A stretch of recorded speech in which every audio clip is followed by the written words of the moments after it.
Sa magandang kapuluan ng Pilipinas, matatagpuan ang maraming kwento, kasaysayan at kagandahan na nakahimlay sa bawat sulok ng bansa.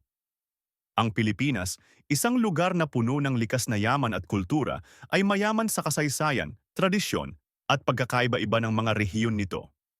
Ang kulay at musika ng mga tradisyonal na sayaw, gaya ng tinikling, aklanon at singkil, ay nagpapakita ng yaman ng kultura ng mga Pilipino.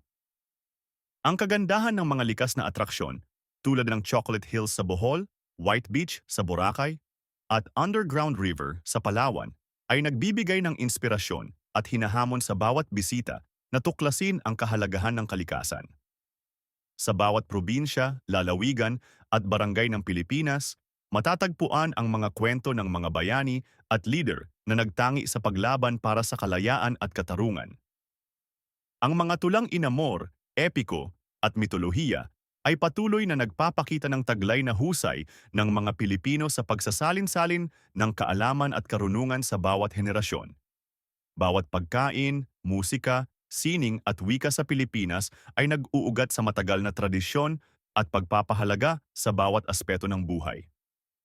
Ang mapagmahal na pagmamahal ng mga Pilipino sa kanilang bansa at sa isa't isa ay nagbibigay aliw at inspirasyon sa bawat sulok ng Pilipinas. Sa bawat kwento at karanasan sa Pilipinas, makikita ang diwa at karakter ng bansa, masigasig, matatag at puno ng kagitingan. Ang Pilipinas ay tuluyang nagdudulot ng pagmamalasakit, pag-asa at pagmamahal sa bawat puso ng mga taong dumaraan sa kanyang kapaligiran.